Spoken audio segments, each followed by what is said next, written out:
Hi guys, Tech here, and I wanted to go over the patch notes for 3.19 Lake of Kalandra and kind of give some highlights of those patch notes. I don't want to do a full patch notes reading, that takes forever, but let's get into it. Archnemesis Changes, very good. Magic are all the same in each individual pack, and they're going to be more stat based, which is fantastic. Rares will be less predominant and more rewarding, which are obviously like really good changes. The Beyond changes are fantastic because that's going to give us easier access to 6-links for new and intermediate players, unique 6-links specifically, which is going to be a really positive change. Harvest changes are also amazing. You can target what you need instead of using a bunch of stuff you don't necessarily need to try to get one roll. You can target what you actually need to craft your gear, which is fantastic. The other thing is it has a huge quality of life increase for party play, and it's probably worth speccing the Atlas just to have that juice for either crafting yourself or just to sell the juice, because people like harvest. Magic monsters, I kind of already went over this, but it should lead to less chaotic situations where you don't have to hover over all of them to try to figure out what's going on, which is fantastic. A couple of the uniques I just wanted to kind of highlight was Aberrant's Warpath is very interesting with permanent warriors, because you have Vault and normal skellies mailing the screen. Bitter Dream plus Squire is basically like a pseudo 11-link, which is pretty crazy when you think about it. Bronze Leaf will be really good for Cyclone, and it should be fairly easy to obtain either a 5 or a 6-link of it. Clay Shaper is going to be very big for Golemancers. Corpse Walkers are still very powerful. Crown of Thorns is going to be a solid void filler in your gearing if you're trying to go CI or low life. It'll kind of just help you get there. Death's Harp is a very positive change back, adding the additional projectiles back in. Deerstalkers are better, so if you want to play an off-brand trap, you do have a better utility for that. Seems really good with Trickster.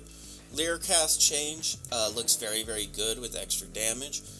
Lightning Quill giving 50% of lightning physical damage taken as lightning is really interesting, especially when paired with the helmet. 80% of Fizz taken as lightning, so you could possibly just really stack lightning res with those two uniques and not really have to worry about armor, especially if you're on the right hand side of the tree. Hearing's Truth giving Cole and more multi is very solid for leveling.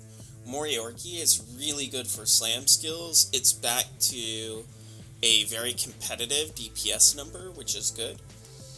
Chevron's Revelation on the left-hand side to give 250 flat ES is very strong. Vol Caress Gauntlet, you can put Vol Auras in it to get 25 to 26 Vol Auras, so most likely you'll have things like Impurities, Grace, Haste, or Discipline in there. And that will likely be a new form of Aura Bot, maybe like a Res Bot, using that to just give you super max Ellie res. Minions now need gear while leveling. So basically the way Chris Wilson explained it is it used to be a 7 while you were going through the leveling process. Now it's like a 3. But because you have access to +1 gems early in the game, I believe it's 26 is when you get access to that, you should be able to get back up to that 7, maybe even an 8, even while leveling. And then at the end game, they should be significantly more powerful because your 6-link is actually in your 6-link chest, and you get like a global +4 to all minion gems, instead of being reliant on the Necromancer, which is overall a positive thing. Trickster looks insane because it adds that utility that has been missing from the right-hand side of the tree. It gives us very good defenses and movement, a way of movement that we had been missing. Solrin looks usable again. It is a possible league starter. Crackling Lance plus the new Galvanic Field could be very, very powerful. In case you didn't know, on this update, Crackling Lance got 2 different radius modifiers, which are fantastic for giving it significantly better clear speed while still being a very high damaging skill. A kind of throw off build idea was the Gladiator Minion Bleed. Basically you use Grapevine gloves, and then you get the Gladiator Ascendancy, Gratuitous Violence. So you get Gratuitous Violence, plus you get the minion stuff, which should just give you a very, very powerful, different version of minions than we've really had before. And then I kind of talk about how you can basically go through Templar, go through the life wheel, and go up to Templar, get everything that's useful over there, and then you can just neck anoint Ravenous Horde, and then you basically have everything you want, as long as you're not trying to play Spectres. Arrow Dancing still seems not great. I would have loved it if they just made it where your chance to avoid projectiles is equal to your chance to avoid hits, and then not a minus max, but maybe just like a minus 10 to chance to avoid hits, something along that line, just so you still need heavy evasion investment for it to be good, but it would make it substantially better. I really like the Exalted and Divine changes. I do wish we had an Exalt recipe, just so there would be significantly more Exalts in the game, and that way we could Exalt maps again, which is always the dream, and a throwback to when times were simpler with Path of Exile. Adding Scourge through Beyond means easy access to 6 links again, which will help. There's a lot of previous worthless uniques that now have a chance to be useful or niche, which is an excellent change. Mind over Matter is very, very big. It doesn't have the damage yet.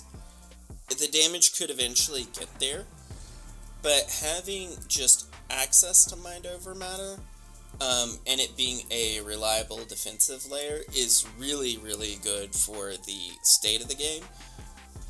Hateforge, while not confirmed yet, if it does make it into the game, expect some crazy melee stuff. It will possibly have a meta shakeup event. Vol attacks specifically, so think you're hitting Ground Slam and you're hitting 3 screens away, or Vol Lightning Strike and the entire screen is blanketed in Lightning Strike. These things used to exist in 3.14 and have not since. Ultimatum has been removed, so we may be able to get back to that. So that's just kind of my quick thoughts of going over what has changed and some things to look forward to. If there's any type of build that you would like to see covered on the channel, feel free to comment it on the post below. Also, if someone posts a build idea that's good and you really like it, give it a like. Help it kind of stand out a little bit more. That way I can decipher what you guys want to see. And I will catch you on the next one. Have a great day, Exiles.